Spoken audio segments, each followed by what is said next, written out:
man who had always wanted to be a police officer. And he went to a job fair where the recruiter was for police agencies, and he talked to the recruiter and said that he always wanted to do this. He knew that's what he wanted to do, and the recruiter explained to him all the details of being a police officer, but this young man really didn't want to listen to all that. He was just eager to get through the hoops and to be able to wear a uniform. When he arrived at basic training, his attitude was one that all this stuff is not really necessary. He informed the training officer the first day of basic training that the reason he signed up was because he thought it was cool and you would be respected by people. Naive and young. And then he proceeded to ask people about, days off. How do you go about, do you get days off to be able to miss work for those things that you want to do or you need to get done? And when it came time to go to the firing range, the instructor taught this young man and the rest of the recruits about how to properly fire and care for their weapon and all the duties that went along with this. And this young man actually asked, is all this going to be on the test? There's a state exam at the end of basic training. Well, I happened to be one of those training officers for this young man, and the discussion that we had with him, we pulled him off and had a meeting with him, and we informed him that being a police officer was more than just putting on a uniform and looking cool. And that everything that we taught was on the test, because the test was more than just a written piece of paper. It's how you applied yourself on the job, and that if you don't pass the test, you or someone else could be hurt, or worse, not go home. We told him that being an officer wasn't just about looking good in uniform. It wasn't about being respected even. It was about working hard, serving others, risking your life to save the lives of others. We informed him the pay wasn't great and the job was sometimes dirty. And at some point before all the classes were over, we told him, if you're not ready to commit to working hard, to serving the public, risking your life, then you simply are not police material. And he made the decision after 16 weeks, the week before graduation, that it wasn't what he was wanting to sign on for. Our passage of Scripture this morning, we see Jesus having a similar conversation with two of his potential followers. Both of them coming to Christ, declaring that they're ready to follow him. And let's look at his response. We're in Matthew chapter 8, verses 18 through 22. And in my Bible, it's subtitled, The Cost of Following Jesus. So beginning with verse 18 of Matthew chapter 8. When Jesus saw the crowd around him, he instructed his disciples to cross to the other side of the lake.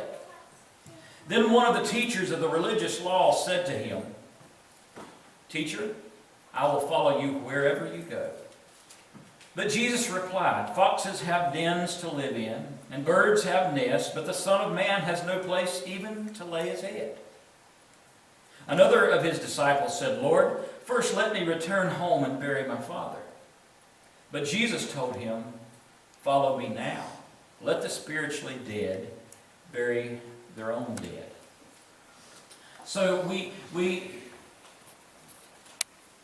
look at these responses of Christ, and they seem harsh to us because these people were kind of like that young police recruit. They like the idea of following Jesus, but they're not ready to make the kind of commitment that it would take to follow him. Jesus was trying to teach these two individuals and us about what it really means to be a follower. Being a follower of Jesus is more than just calling yourself a Christian. It's more than just going to church. It's hard work. And anyone who's not willing to make the necessary commitment is really not a true follower of Christ. Jesus' response here should challenge and encourage us as we try to follow him as well. So let's look at these individually. First, the teacher of the law. In some translation, it calls him a scribe. A scribe was someone who was well respected in Jewish society. Not many people had the ability to read and write, but scribes were trained very well in all areas of this. And because they spent so much time around the written scriptures, they become well-respected teachers of the law. They were the biblical scholars of the day. So it's interesting that a man like this approaches Jesus about becoming his follower. And let me read you that account again. One of the teachers of the religious law said to him, "Teacher, I will follow you wherever you go."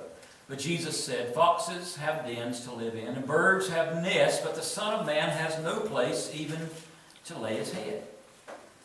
So Jesus' reply to us seems a little harsh to this man on the surface. This man is professing unqualified allegiance to Jesus. Why would Jesus give him such a pointed reply?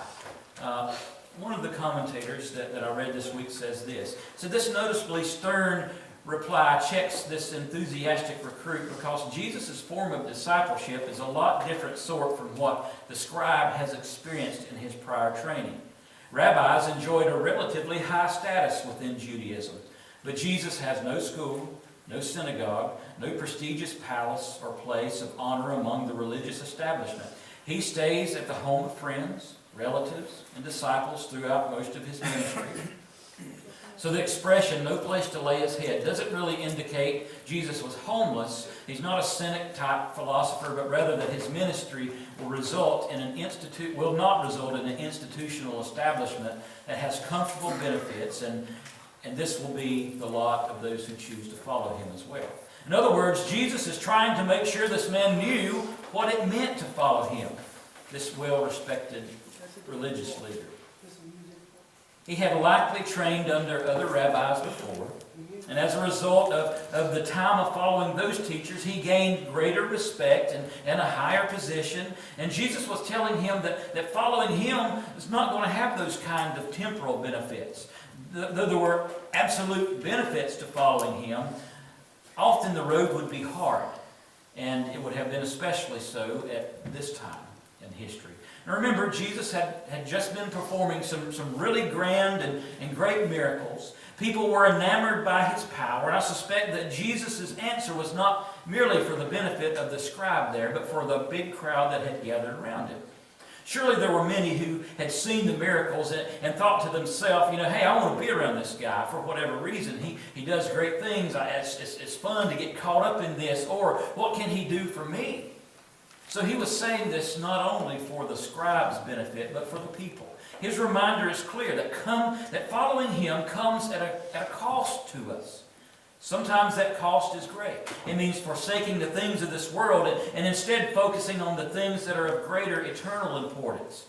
He was telling the scribe and the crowd who was listening that he needs to check his motives before agreeing that he was going to follow him. If his goal in following Jesus was to live a life of ease, then he was going to be greatly disappointed. But if his reason for following Jesus was because he believed that Jesus was God incarnate, then regardless of the cost, he would follow him because he would be a true disciple. And the same is true with us. We have to ask ourselves, why do we follow Jesus?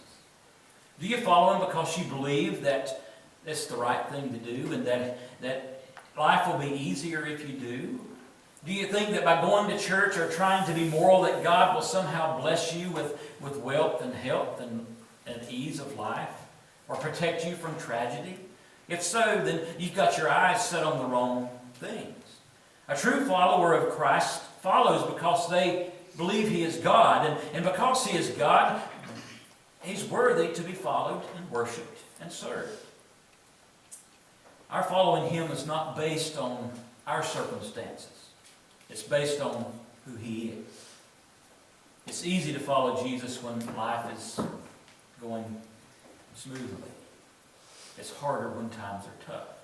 So ask yourself this. If life became difficult for me right now, would my faith still stand? If your faith in Christ started to cost you something, would you still follow? Or would you slowly drift away? Jesus reminds us that true followers are going to stick with it, no matter what the cost.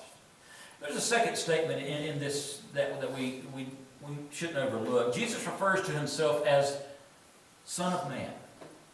This is the first time that Jesus refers to himself by this title. It becomes his favorite way to refer to himself. As a matter of fact, he uses this to refer to himself more than 80 times in the Gospels. And it seems an odd choice to us because Son of Man to us means, it would describe any human being. I am a son of a man and son of a woman. Every male or female is the child, is the son or daughter of man and of woman. So the significance of this term really goes back to the Old Testament. If you notice in your Bible, it should be capitalized if they have done their work in the translation. Son of Man should be capitalized. That means it's not just describing a human being. Son of Man is a prophetic title. It describes the one whom God had promised from days of old. Listen to what Daniel wrote about the Son of Man in Daniel chapter 7. He said, "As my vision continued that night, I saw someone like a Son of Man coming with the clouds of heaven. He approached the Ancient One who was led into his presence. He was given authority, honor, and sovereignty over all the nations of the world so that people of every race and nation and language would obey him. His rule is eternal. It will never end. His kingdom will never be destroyed." So Daniel described someone who looked like a human being, but really was truly, at the same time, God himself, the one who would rule the world. So this is the term that Jesus used to describe himself. Every time he used the phrase Son of Man, he was reminding people that he was the one promised from Daniel. Many people, probably the average person, maybe would not understand the significance of this title. But you can bet your dollar that the scribe knew what Jesus was saying. He was an expert in the Old Testament, or in the Scripture then. They didn't have the New Testament. So when Jesus called himself the Son of Man, that scribe, that legal expert, the religious law leader, knew what Jesus was claiming. Now, we're not told how this scribe responded.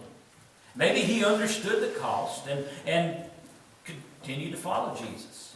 More likely, he wasn't really interested in such a life. He was interested in what Jesus could do for him, how it would benefit him, how it would further his career, not in following the Son of Man who had been promised. So this account reminds us that we need to make sure that we're following for the right reasons. It reminds us that we need to be seeking Christ, not just for what we think he can do for us, but for who he is. Now the second interaction seems even a little harsher to us. Listen to what Jesus said to this second disciple. Another of his disciples said, "Lord, let me first return home and bury my father." And Jesus told him, "Follow me now. Let the spiritually dead bury their own dead." Again, that response seems pretty harsh to us. On reading it at its surface value, it seems that as Jesus is telling a man grieving of his father's death, that he don't need to go to the funeral. He don't need to take care of that. Instead, he should just drop everything and follow him. But there's more going on here than what our culture understands. Something's lost in the translation here. The phrase, "let me bury my father," was a Middle Eastern idiom. Now, an idiom is a phrase that means something entirely different than what it says at face value. An example would be, "It's raining cats and dogs." On face value, that means you go outside and pets are falling from the sky.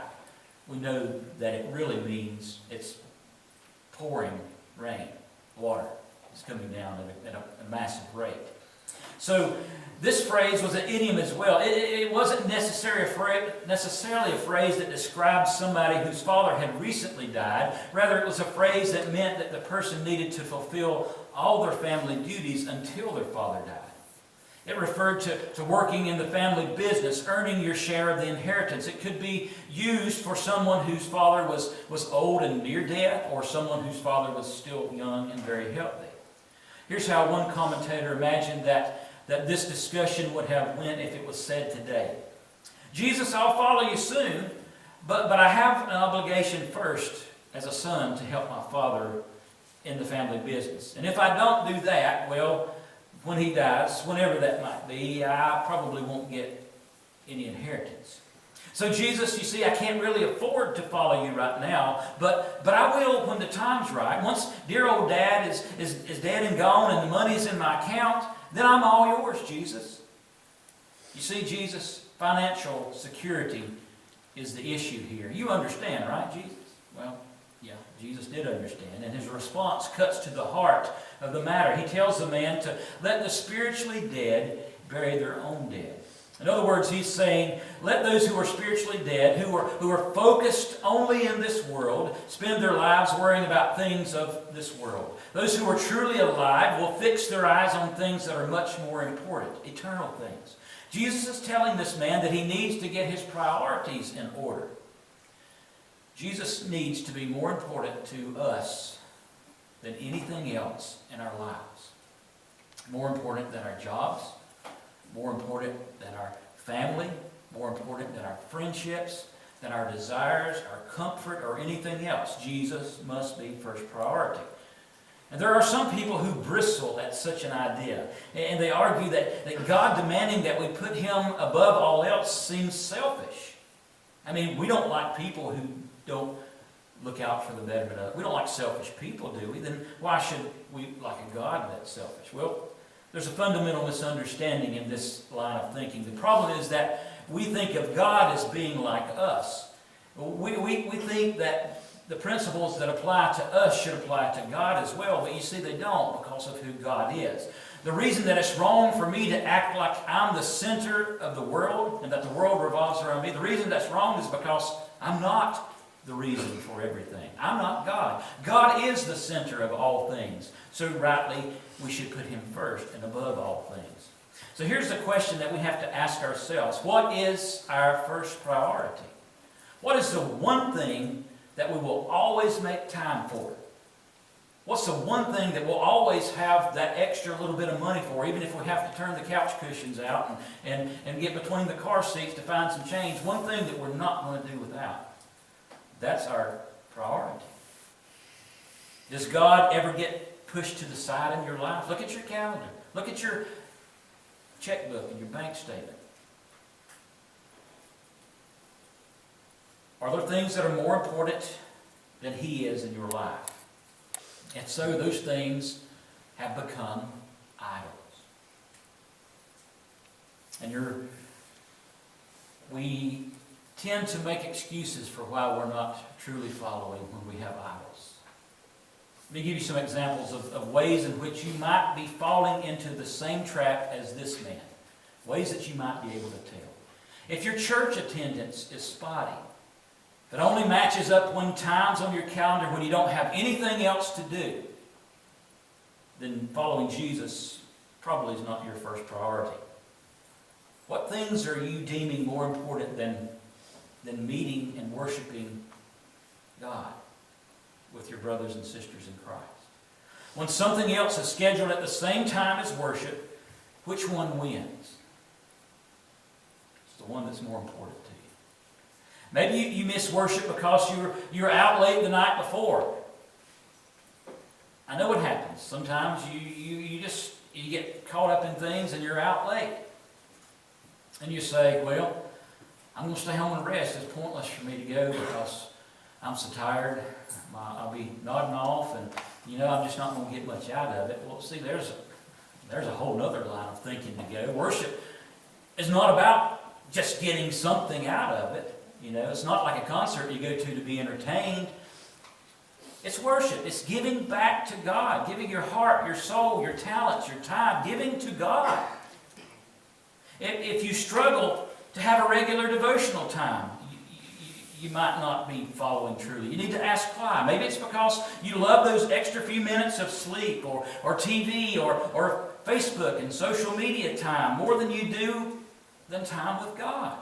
Or maybe it's because you feel like you don't understand the Bible. I hear that all the time. I just don't understand what I'm reading, so it really doesn't do me any good to read it. Well, that's a legitimate concern. You know, there are a lot of people with a lot of issues of learning. And here's my question. If you have a hard time studying the Bible, what are you doing to remedy that? What are you doing to remedy that? Just not doing it is not acceptable. There are books to help you. There are speakers that you can listen to online that will help you. You can. One of the things that I love to do, because you know, sometimes we need to learn more than just about looking at words on the page.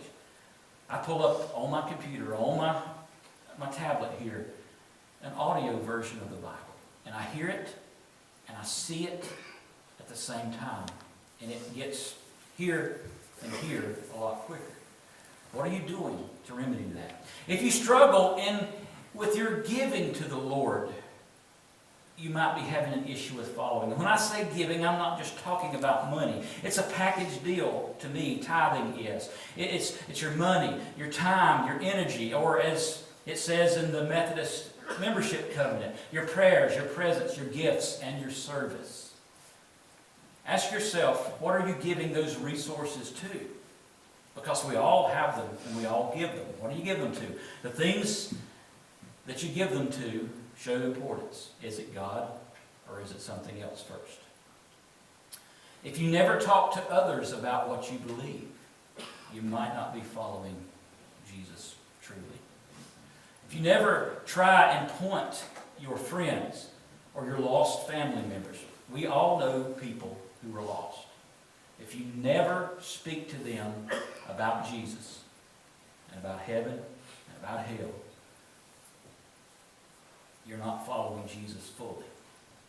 If you find yourself compromising your actions and in order to fit into the crowd rather than standing out for Jesus, you may have a problem.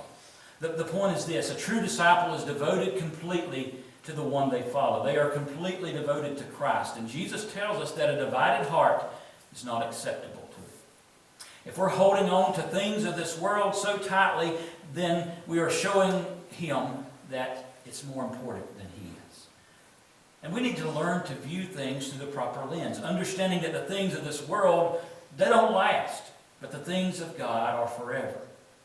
So, Jesus' response to these two men, although it seems harsh, they're really not. He's trying to make sure they understood what it means to follow Him, what they were agreeing to. The Christian faith, it's not about having a cosmic genie in a bottle that we can pull out when times are tough or when we need something. When we commit to following Jesus, in reality, we are enlisting in God's army. There will be times that the benefits are really fun and great. And there will be times when we get to see Jesus work in us and through us and amidst us and in spite of us even, and great things we'll see. But there are going to be times when people will ridicule us, when we'll be marginalized in society, when they'll persecute us. There will be times when we have to go against the grain of society if we follow Jesus. And that is becoming more evident each and every day as we see what's going on in our country and in our world. More so in our country than in the rest of the world even. We need to look at our own lives and ask if we are following Christ wholeheartedly or not. Imagine yourself standing like these two men did before Christ, eager to enlist in His service. What do you think He would say to you? Would Jesus say, okay, I see you understand what you're agreeing to. Come on, let's go. Let's get to work. Or would He say something like He did to these two? What does Jesus see in your heart? Does He see a person who's really trying to follow Him above all else? Or does He see a heart that's a divided loyalty? Does He see a person that wants to follow Him only when it's easy? And also wants to hang on to the things of the world? Or does He see someone who will follow Him no matter what comes down the pipe? And here's the challenge for us, and I'll leave it at this. Ask God to show you in your life where your loyalties might be divided. Ask Him to show you the areas where you may not be fully committed to Him. And then, with His help, change those areas. It might mean that you have to reorder every single one of your priorities. You may have to change how you spend your time. It may have to mean how you change how you spend your money. It may mean that you have to change the people that you associate with day in, day out, night in, night out. It might mean you have to change the kinds of activities you engage in. But you see, that's what a true follower of Jesus does. They change their priorities to fit the Master's will. Our lives should be a constant challenge of evaluating our commitment to God and ensuring that we are devoted to Him above all else. It is not an easy path to walk. We stray all the time, every single one of us, me included. But it is the only path that leads to where you and I want to be forever in His presence. Amen? Amen. Let's stand and sing our closing.